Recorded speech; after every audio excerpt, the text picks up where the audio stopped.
And we're back with Survivor Hot Takes. I don't know what the hell that was. It is me, Coach Drew, aka Nalia's Mint. God. And Emily, aka hashtag bring back Probst on a chopper. So I'm assuming we're going to start with that before we get into I the meat. have to talk about this. This is something that's been weighing on me for 84 years, Andrew. And this is what it is. For the first, was it 8 seasons? We were graced with Jeff Probst's presence, making it look like he was guiding the votes back to America through through trial and tribulation, like up and down helicopters, choppers, jet skis, and it brought me life, soul, purpose, a little bit of attraction. And I'm saying that I think that it's really important that we should bring it back. And should Survivor make it another season after it becomes renewed, this has to be something that we bring back from the olden days. I'm begging you. It's my favorite thing. My favorite Jeff Probst thing that he didn't even actually happen. It's just the moment in Cambodia where Cass says, "I hope he gets on a jet ski." Because I just recently finished rewatching Cambodia for like the 1,000th time. And when she says that, I lost my mind like it was the first time I'd ever heard that. Just because it's so, first of all, so cast, but also like that's something that I would say if I was sitting on the jury and Jeff walked off of the votes. It's like, oh, I hope he gets on a jet ski or a helicopter or whatever he's doing. So yes, do you agree with me as someone who takes the game seriously? I actually don't want them back because it's like it's what else could he do? What else could he do at this point? What mode of transportation has he not taken? Anything extra, Andrew? He just has to get back on the chopper. That's all I ask. It honestly, it warms me. It really hypes me up. My adrenaline. I could have punched through a wall rewatching that. Like it just brought me so much life and solace. God. So we are talking about. So this is the first of a 4-part series that we're doing this month, discussing the 4 black winners of Survivor. We're going to be going in chronological order. So of course, tonight we're starting with my second favorite of those 4. Oh, it's really hard. Second favorite of those 4, maybe. I don't know. I'm not going to do it. The next one. You don't want to get. The next one. That's exciting. So we're talking about Vecepia and Marquesas. Now, this is not going to be a Marquesas recap as much as it is talking about Vecepia, her game, things surrounding things that she was doing, or things surrounding her in the game that may not have had any type of impact. So it's probably going to end up turning into a Marquesas review. So as people that have watched this season before, or this show before know, Marquesas has always had a special place in my heart because it was the first time a black winter happened, and I remember sitting in my mom's hair salon and, being 10 or 11 years old and watching Vecepia win and me crying with me and everyone in the salon celebrating like, we had been freed again. My goodness. Everyone's celebrating, and like from then on, like it's just I will always have a sentimental spot, in my heart for that win.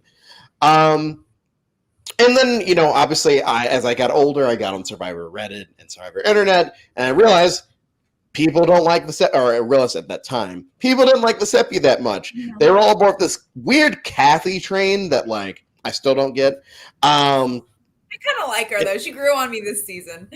And then, like in the last couple of years, Vecepia started to get more fans in her court. But I'm not a hipster. Or I guess I am a hipster because I was a Vecepia fan before all of those people came around. So keep your pinky high, Andrew. Huh?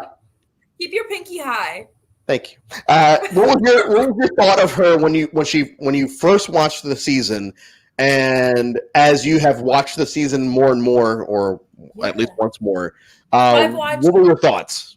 Yeah, no, that's a good question. So I've watched the season, I think 3 times. I watched it whenever I was a youth. I think I was like 5, maybe 5 or 6. Okay, so that to me, honestly, I can't tell you what my emotions were on a day-to-day basis, let alone watching that. But I remember this season, and I remember the emotions that I felt during this season watching it, which was really surprising, I guess, because I feel like whenever I mentioned this before in previous episodes here, whenever I got back into Survivor at the start of the pandemic. I was like, well, this would be a great form of escapism, whatever. And then I just became like obsessed, and I remember watching Vecepia's season. That was the first season that I watched.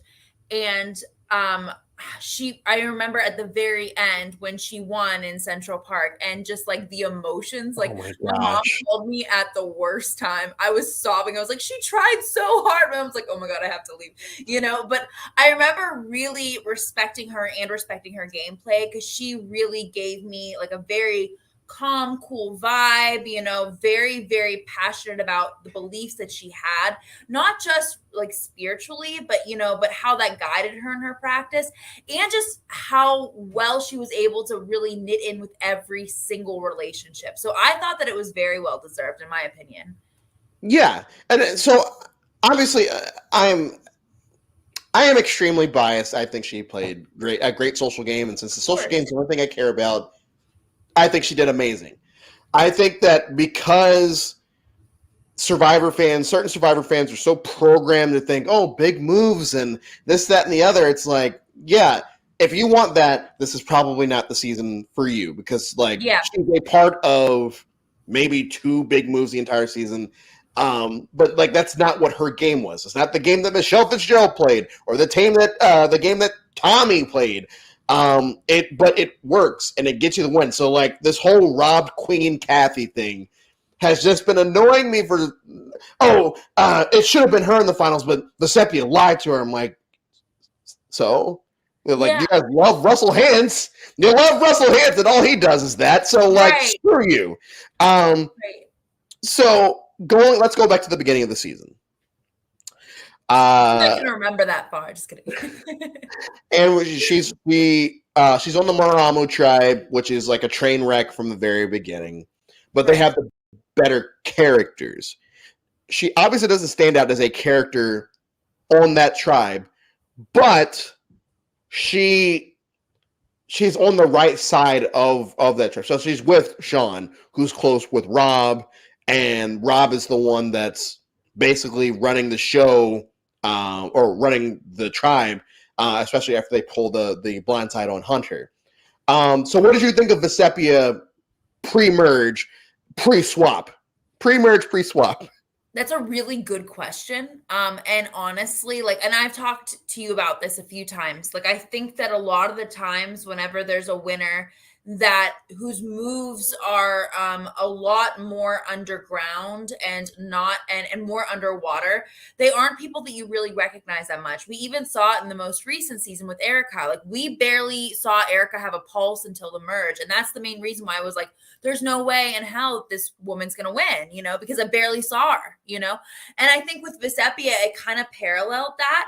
I don't think that she made bad moves. I just don't think that I saw enough of her moves, or a lot of her moves really highlighted because they were so underground. I think that she was able to do a great job at being able to manipulate the numbers in her favor, by being able to stay a lot with the bigger people, the stronger numbers, the stronger intellectual and social threats, and the stronger physical threats. But it still really surprised me that Hunter was the first one, because people really depended on him, or they could have depended on him to hopefully propel them further, He was the third one. Oh, was he third? Yeah, because they got rid of Crazy Peter and then Mama. And I forgot about Mama. Yeah. But still so early, a man with that much muscle, that to me blew my mind. Well, and that's the thing about the Maramo tribe, and I'm going to bring this up a lot. Vecepia played a Tina Wesson type game as far as, and a Jeremy Collins later type game of using meat shields without actually ever saying the phrase meat shields. It's with Tina, she had, all of her Ogakor tribe at the merge. Then she had Colby until the end. Vecepia had Rob in front of her. She had Sean in front of her. She probably had, I think the two of them mainly in front of her on the original Maramo tribe, and then we'll talk about what happens with the swap. Right. So as long as these big people are targeting each other, eventually taking out Hunter and all that, she's fine as long as she votes with the numbers, because then it looks like I'm just being subservient. I don't know what I'm doing. I'm just here for a good time. When in reality, She's not the person making the big noise, you know? And I exactly. think that was the big issue, especially with Sean and Rob at the start, is that they were just the people who were blatantly being what's the word of like not even subservient, like really just The opposite. projecting. Yeah, the Yeah. opposite. What's the opposite of subservient? Like arrogant, maybe? Like Yeah, I'm trying to think of the word, just like taking the leadership role. disobedient, maybe. Yeah, Yeah, like taking the leadership role. yeah, and because of that, like that did give her a lot more protection. But I think that it was great too because she didn't fall under the platform of not being a good performer in challenges. So she wasn't an easy target because she wasn't doing anything wrong. She just dominated Kim, queen. But like she wasn't doing like the things that were bad, right? But she wasn't doing things that were like really outstanding, which I think that was that's a good game for people to play until they hit the merge, you know? Yeah, I agree, and I think that especially because the swap happens, I think around episode 4. It might be off by episode with that. So the swap happens around then, and Rotu's owning the game at this point, and then her, Rob, and Sean all end up on Rotu with the Rotu 4 plus Gabe. Am I right? Yes, I'm right. They swap. They swap with the Rotu 4 plus Gabe, and immediately, this is old school Survivor. It should be pretty bang, bang, bang. Take out Rob, Sean, and Vecepia, and every time it's mentioned that, like, oh yeah, we're going to stay Rotu strong. I think they say it in that order of either Sean, Rob, Vecepia, or Rob, Sean. But Vecepia is always last because immediately she like acclimated herself with these people that a lot of people would give up and say, oh, I got swap screwed, there's no point to doing this. It was like, no, she saw that I need to do something to save my butt in this game. Rob and Sean, specifically Rob, are being dicks about everything. Right. Go ahead. And that in itself really protects her. And I think that like another big thing with Vecepia and her gameplay is like it's one thing to be like a person who stays under the radar in a strong tribe. Okay. Like that's a completely different story. But with Vecepia, she had to learn how to be the most neutral person in the most chaotic tribes that there's ever been, with the most chaotic characters that there's ever been. Like, can you imagine the emotional patience and turmoil that had to like really like take place? Because you knew I would have gone like right, left, smack, right hook moment, And so I'm not a religious person, but like I gotta believe it was her, like, hey, like praying and playing on to the Bible for her dear life, because that's exactly what I would have been doing. It's a lot, I mean, it's just a lot of people with a lot of emotions. And as Jeff Probst said, like Marquesas he said like the worst place that they've ever filmed, strictly because of those no bugs, like getting eaten alive by that, the sand, the hot sun, the mud. Like it was just, I mean, the environmental factors alone could drive a person crazy.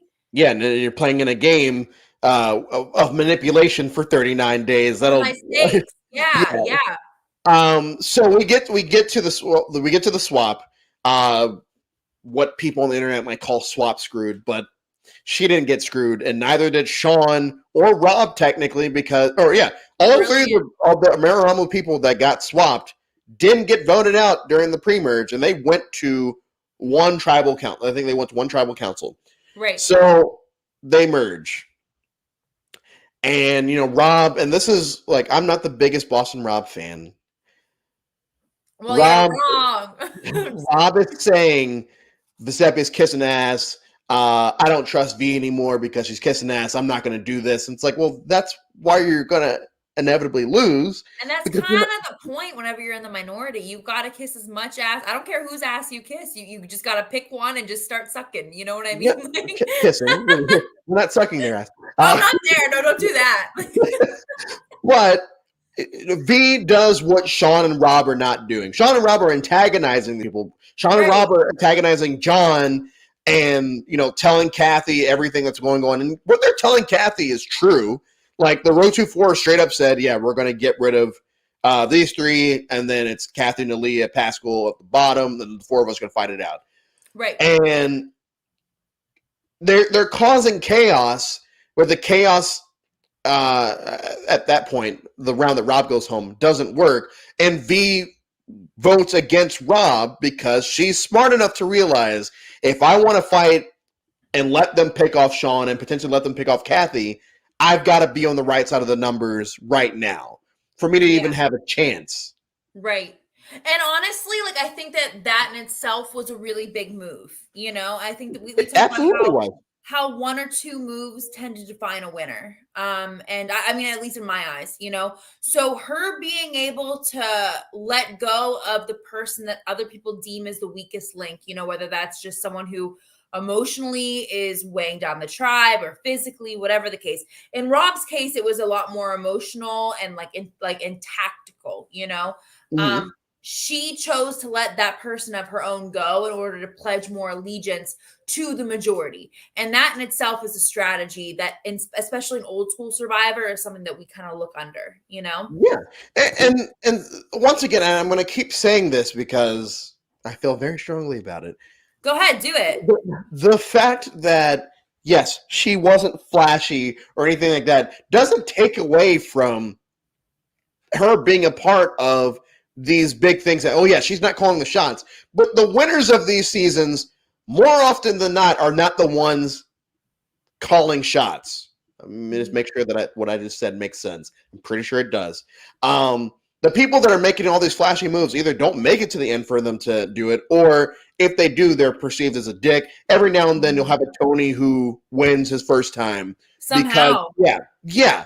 So, yes, Vecepia is a part of that vote on Hunter, and that Vecepia is a part of that vote on Rob. And then from there, we hit the best, I would say, the best or the second best episode of the season, where they flip and take out John Carroll, and then that starts a reverse pagonging where they take out that Rotu 4. But it's because Vecepia and Sean spend all of that episode basically saying, hey, Nalia Pascal, do you not see what these 4 J-Brones are doing? And they're like, oh no, like, it's a 6 and this, that, and the other. And then they have I call it the pecking order challenge. I can't remember what they called it this season. I love that. Like, those challenges, I wish they brought those back, because that in itself completely shakes up the game every single season. And this is the first time that it actually like did, because Pascal and Nalia saw that these 4 are like out here having a grand old time. They know what's up, and they're like, oh, they were very arrogant about it. I don't want to finish. Nalia's biggest move this season was saying, I don't want to be 6th place. And it's like, oh, you're so adorable. And she's like, you know, and I like the line that she said, you know, when she was like, we work too hard to be 5th and 6th. We're not doing this, you know, and that, like, I think that was a really, really big line for her, and a big, like, come to Jesus kind of moment. So I think I agree with that. I do. Yeah. And I mean, her second biggest line besides "Do you want some of my mint?" Which is where my name comes from. The embarrassment that I feel. We'll get there, but the embarrassment I feel. So, once again, it's not just Vecepia; it's Vecepia, Sean, and Kathy basically saying we need to flip this now, or we're all getting picked off, and you guys don't even see it. And so they flip the vote on John. Biggest line of the season: "Checkmate, bruh. You thought you had me." But we'll definitely be getting some chicken waffles. Favorite. Checkmate, bruh is amazing. Sean Rector, I love you. But that happens, and then, like I said, it's basically a pagonging after that. They take out the rest of the Rotu 4 there. And, you know, Pascal and Nalia kind of keep their mouths shut for most of it. They're just trying to stay the course and picking these people off. And Kathy along with the same. It's very pedestrian few episodes until we get to final 6. Until we get to final 5. And that's whenever Kathy's divided between like Pascal, Nalia, and then Vecepia and Sean. Yeah, and Vecepia, yeah. So like, and at that point she's like, well, dang, like, what am I supposed to do there? And I'm not a Pascal fan at all. But the one of the more telling things at the beginning of that episode, Pascal basically says, it'd be a disgrace if someone like V or Sean won the game. And obviously that rubbed me the wrong way because Right. me and Sean aren't really that alike besides the whole God thing. I never got the vibe that they were like overly similar. That might not be true, but I never got the vibe that they were. So when he says that, I'm like, oh God, here we go again with this. And they spend a lot of the episode, V and Sean say it's a race thing. Pascal and Aaliyah are like, that's disgusting. That we never do that. And they say the line, which like, I mean, like now, especially when like in 2022, you would just cringe, but they were like, we don't see color in this tribe. Like it doesn't exist. And I'm like, okay, like easy for you to say, but. So we have the 5. And once again, to V's credit, V and Sean's credit, because Pascal and Aaliyah are sitting there saying straight up, we will never vote against each other, period. We're telling everyone this. We're never going to vote against each other. Don't even think about it. V and Sean actually say, if it's in my best interest, I wouldn't mind doing this. V's actually proven it by voting against Rob earlier in the season. Yes, Rob wasn't Sean, but she still voted against someone that was with her. Right. So they're sitting there saying that. And quick side note before we get back to it, I know you had mentioned the reward challenge with Pascal and Sean. Can we talk about it for like 10 seconds? I just have like it just okay. So this is before the final 5, right? And it's like the 7. I think it's I think it's around 7. Oh my, okay. So the one thing that moved me, besides obviously Vecepia's win, that made me like an emotional wreck, was Pascal and is it Pascal or Pascal? I say both. I don't care. Pappy. Pappy, yeah. That line just creeps me out. Pappy and then Sean, whenever they both win, it's like 2 very unlikely people from 2 very, very different backgrounds, and they were paired together at random to like they had to fill up like a coconut tube with water or something like that. And like they obviously were not thrilled to work together, and like they just like hugged each other and like rolled around in the sand. And then like their whole reward was just like this like beautiful moment where they were able to kind of escape away from like every single challenge that got them to where they were at that moment, and just really be able to enjoy each other's presence and like find similarities in a place where like differences were a lot more plentiful. You know what I mean? Yeah. I that was one episode that I could tolerate. Tolerate? Pascal. I could tolerate Pascal. Oh, that's fine. And then once again, we're still on the side road before we get back to the final 5. Then Pascal and Aaliyah also win the cruise type challenge, the cruise type reward where Aaliyah they don't come back with food, and Aaliyah won't shut the hell up about everything that they did, and she brings the mint back. Yes. Well, okay, so I actually, because I was the same way as you, I was like, well, like that really sucks. Like, why wouldn't she think about everyone else and try to bring back food? Because like Sean did and Pascal did it, and well, they told them they couldn't, right? Yeah, they told them. Yeah. I watched the reunion, which, by the way, there is no way that the reunion at the time was on Hulu, because I feel like I watched it for the first time tonight with Rosie O'Donnell. The reunion, we'll touch on that, because the reunion is uncomfortable from the very beginning. Rosie O'Donnell is the Rosie O'Donnell thing is just like, oh my gosh, why is this happening? I would die for her. I was like, what is she doing? I love her, but let's get to that. So she did talk to Nalia, and she was like, why did you keep talking about this mint? Like, that was like ridiculous. And she was like, honestly, like I tried to keep, like they told us we couldn't smuggle any food. So I tried to keep as many mints as I could in my cheeks, and there was only one left, which is why I asked everyone if they wanted a lick of my mint. And then I was like, oh, well, now I feel like a jerk, because I was like judging her, but that's all she had, So, I mean, I get it, Sean's confessional where he's like, oh yeah, it's like saying, have this piece of doo-doo.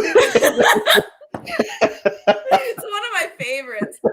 But Vecepia, even in that situation, she's like, oh no, sweetheart, thank you so much. She's just being awfully nice about the fact that this woman is offering me a used mint, and she's, oh no, thank you so much. And then like they go to the confessional, and she's like through her teeth going like, she's so sweet.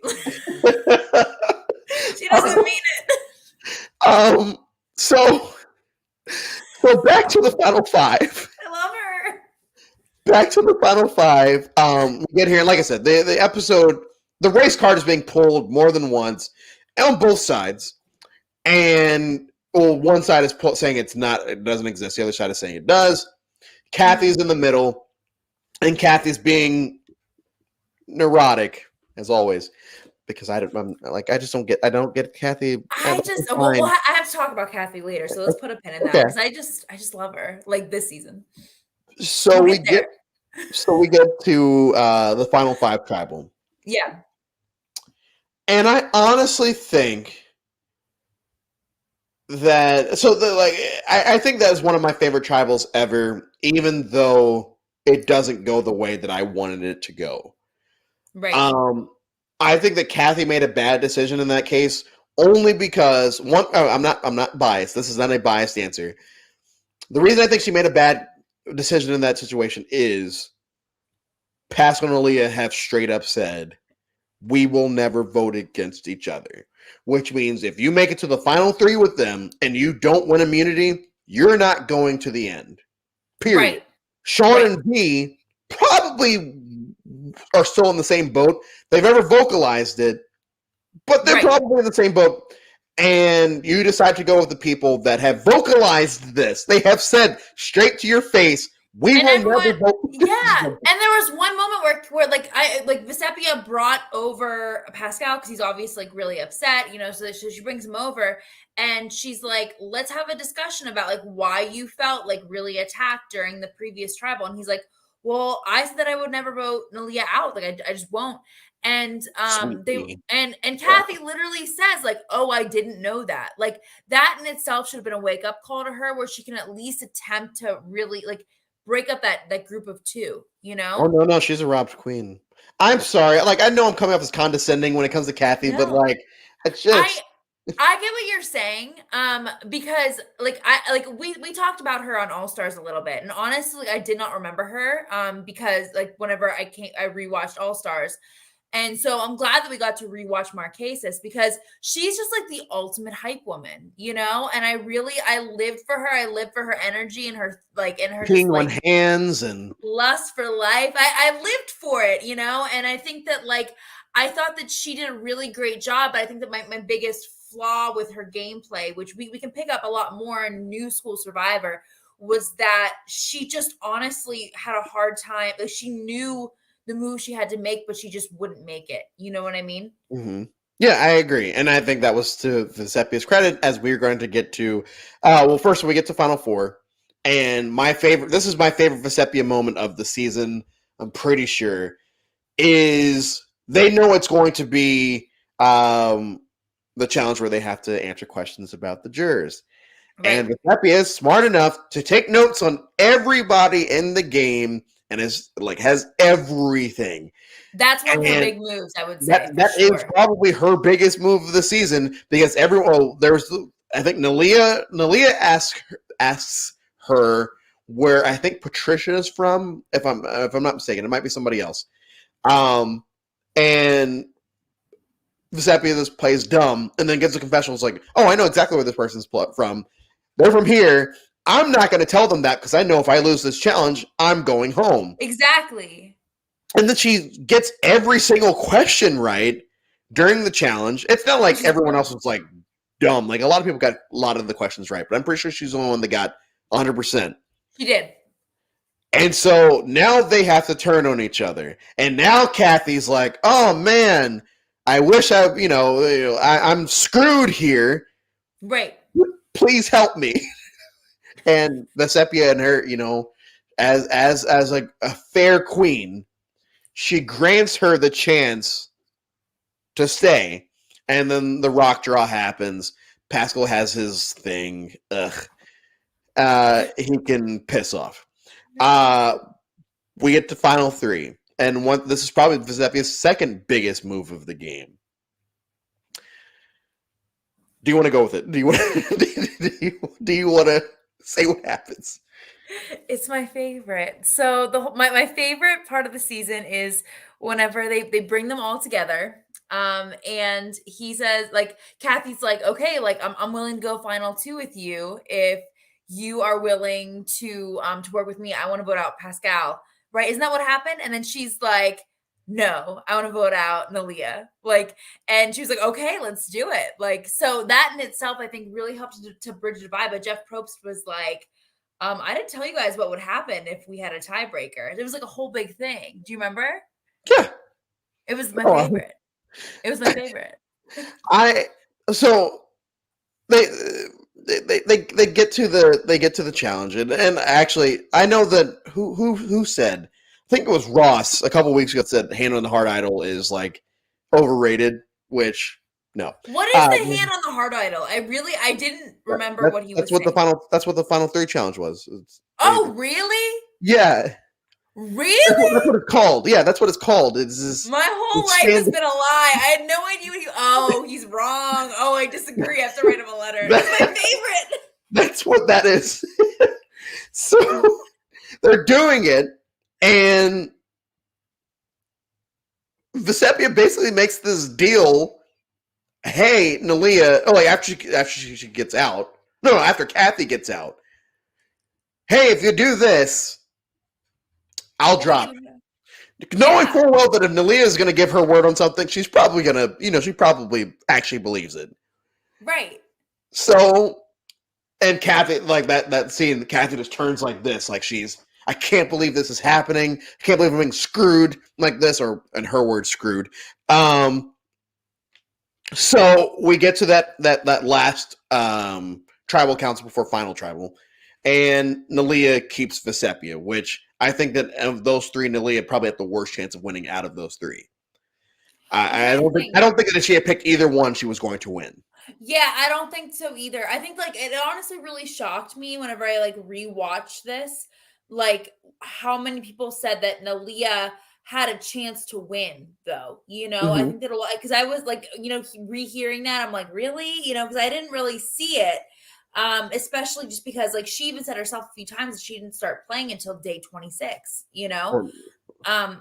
so yeah, something like that, and that's what she just kept saying over and over.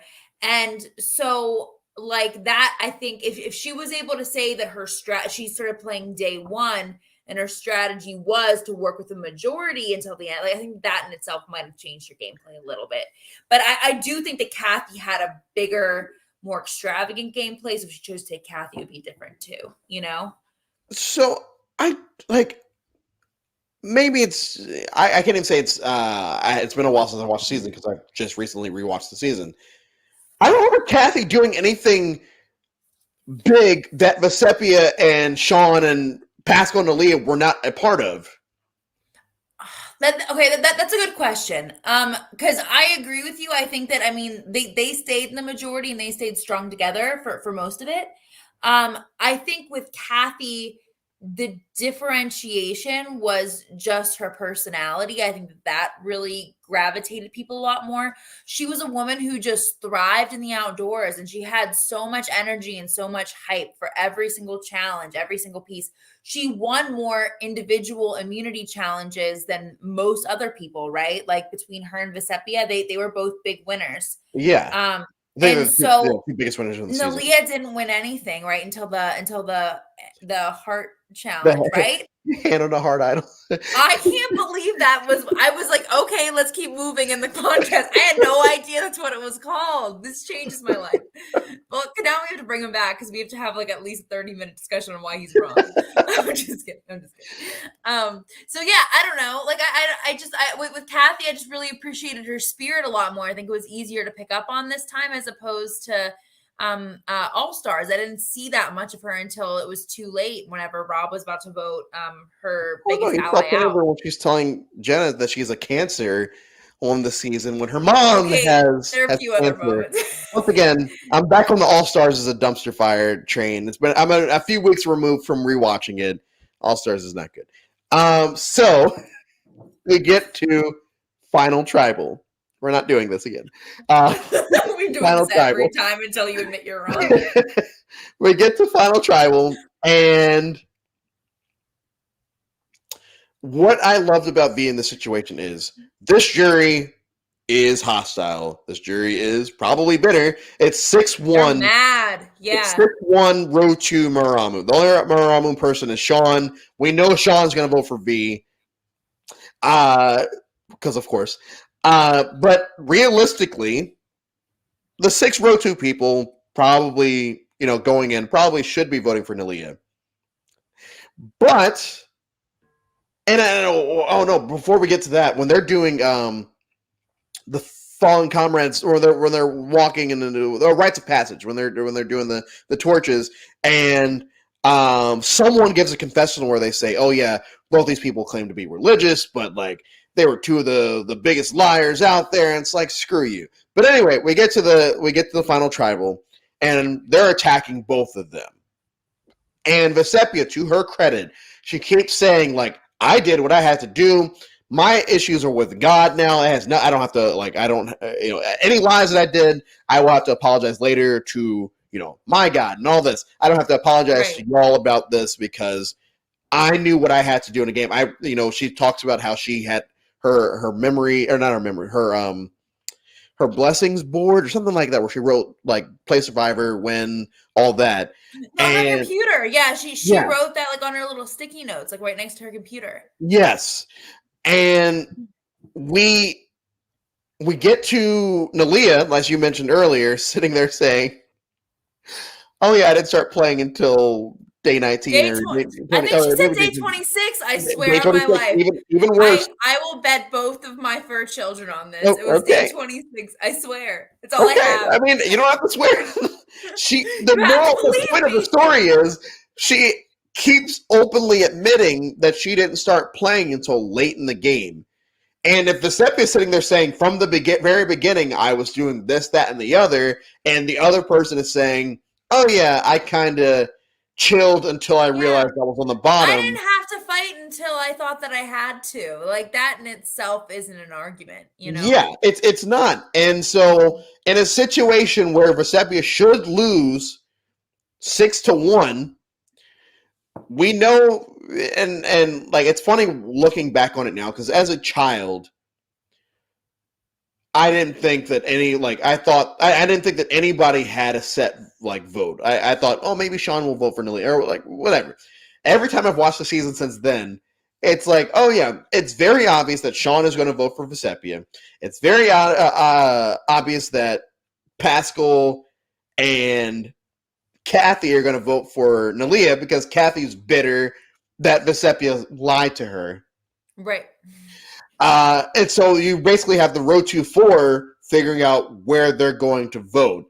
And I wasn't overly surprised, like Vecepia winning 4-3. I'm more surprised that Nalia got a third vote, because I thought all the rest of the Rotu people were going to vote for Vecepia. I don't understand why that V doesn't stand for victory. Yeah. Oh God. Wait, so who all voted for Nalia again? Remind me. It was Zoe, Kathy, and Pascal. Okay, interesting. Yeah, because that was another stab at Vecepia then. Whenever Kathy was like, "V doesn't stand for victory." No. That was Zoe that said that. Really? Yeah. I thought it was Kathy. No, I think Zoe said V doesn't stand for victory today. Nalia is the sole survivor, because that was like the last. I think that was the last parchment that Jeff read of Nalia. Oh, interesting. That's like poetic. And I'm like, wait a minute, what kind of beef does Zoe have with Vecepia based off of that final tribal? Like, yes, Vecepia probably antagonized people a little bit more than Nalia did, but like, she stuck to her gun. She didn't go in there and let them bully her like a lot of other people do. Like, she sat there and she took it on the nose for the times that the questions and statements that she needed to, but for the questions and statements that she needed to like put her foot down and say, no, screw you. Like I said, she said that I have to apologize to God and all this. I don't have to apologize to any of you. I did what I had to do to win the game. So we get that 4-3 vote, and it gets me every time when winner Survivor Marquesas, Vecepia, she falls out the chair. Sean's on top of her. Nalia's on top of her. I love every second of it. So how did you think that the right person won in that situation? Oh yeah, like I think that it's hard because I mean I definitely think that Vecepia did the best job because she was able to play the middle ground until it was important for her to make those big strides, and I think that that was like the best strategy that you could do, especially whenever there was so much uncertainty going on with the merge, the swaps, vice versa. You know, I mean it's the best to be the middle person until you have to make your name known. You know, Yeah. Nalia had an interesting challenge because most people on the jury she knew at least from the start, and that was kind of her Achilles heel in this season, you know, because this was a situation where people personally knew her and they didn't just have to take your word for it for how you played the game. So that made things a lot harder for her to be able to defend her spot, and her admitting that felt like she didn't have to try until day 26, like that's a challenge, you know, that's an issue. I do think that the Vecepia did the best job, especially because she was in the minority, you know, for the majority, and she was losing the majority of the time, and she still found a way to fight and keep her name above water. So I'm very pleased that Vecepia won. Me too. I mean, obviously, I'm gonna. You love her because I love her. You do. You should tell her. She wins, and I think to wrap this up, because like I said at the beginning of the show, there was this time in history where the internet just deemed her as like one of the worst winners because she wasn't flashy or she wasn't a challenge beast or whatever the hell. Yeah. I think that now I hope we're coming out of this whole big moves phase of Survivor where people start to value the social game again. I think Erica winning this past season shows that could be the case. But even before Erica, a lot of the winners that we had in the 30s were not flashy players. They were social player. We had Michelle Fitzgerald as a social player. We had Tommy as a social. We had Chris Underwood, who should be a flashy player because he was voted out. He was a social player when he needed to at the end. Wendell won over Dominic because I feel like Wendell had the better relationships because social game. Everyone was convinced that Sarah was their best friend in Game Changers. Social game. Yeah. Tony in season 40, where he should be an obvious first target, played an amazing all three of them played an amazing social game in that season. Michelle, again, making it to the finals, being on the bottom the entire time. So this has been. I'm glad that we're going back to people acknowledging and respecting the social game because it is social strategic, not strategic social. Yeah, absolutely. And Vecepia, relationships come first every season, and people have to know that before they go into the game. Yes, and I think that I'm hoping, especially with the 42 cast like officially revealed. We've already known about it. Did you watch it? Did you already look at them? No, I mean, I've looked at them. I haven't watched their videos yet, though. They had their audition videos. They're out. You have to watch them. Okay, I'll have to watch this. I'm hoping that the winner that we get this year, yes, they could play some strategy. Cool.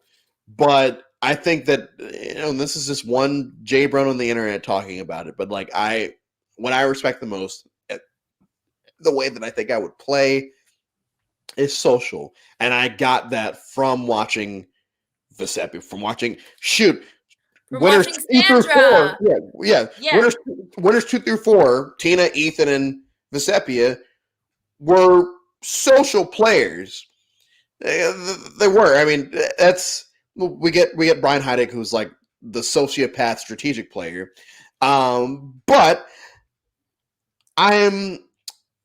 we get to the reunion. Get to the reunion quickly. Once again, it was only uncomfortable for me. It was cringy. Rosie O'Donnell trying to flirt with Colby, and it's like, oh God, why is this happening? I was so confused. I was like, how did I get here? Like, what happened? It was the best. I lived for it. Was this The last time that like a different Non-Jeff host had, hosted. I yeah. think it was the last time that non-Jeff hosted. I love having Rosie O'Donnell, but it did feel weird not having Jeff. Yes, and I think, yeah, I do think it starts with Thailand, which I think I've watched the Thailand reunion maybe once because I don't rewatch Thailand unless I have to. I and refuse to watch it. I will never do it. You and can't like make me. the reunion is uncomfortable because the Ted Gandia thing is played for laughs again. It's like, what is happening here? God. But we will be back next week to talk about Black Winter #2, Earl Cole from Survivor Fiji, which I'm excited to finally rewatch. It's been probably like 2 years since I've rewatched Fiji. So I'm excited. And that's also our first all black final three, which I'm also very excited about. Our only all black final three, which I'm also excited to watch. Definitely. And with any final thoughts on Vecepia and or Marquesas? I think that it set a really good platform for how we play Survivor today. You know, just rewatching it. I think the only thing that's really different is that everyone was like really like hunky dory, like, you know, we're all a family, we're the love tribe. Like I heard that like 1,000 times. So I think that's the only really differentiation, that it's not as cutthroat. But it really helped to set the platform for how critical social game is to get you to where you need to be, and how important playing that middle ground is, and that you don't always have to be the top of every single thing. It's a give or take to make it all the way to the top. Yeah, I agree. And as we will see next week, there is a way for someone to be overly, or not overly strategic, but strategic enough while also being everyone's best friend and pulling out the win. Next week, it's all about Earl Cole. So until then, thank you all for tuning in. Make sure to follow us on YouTube and Spotify and iTunes and all that jazz. Just do it. Subscribe. And follow us on Twitter too. We'll us make on sure Twitter and the we'll include in the Instagram chat. and the Facebook and all that jazz. Yeah. Make us famous. We will see y'all on the other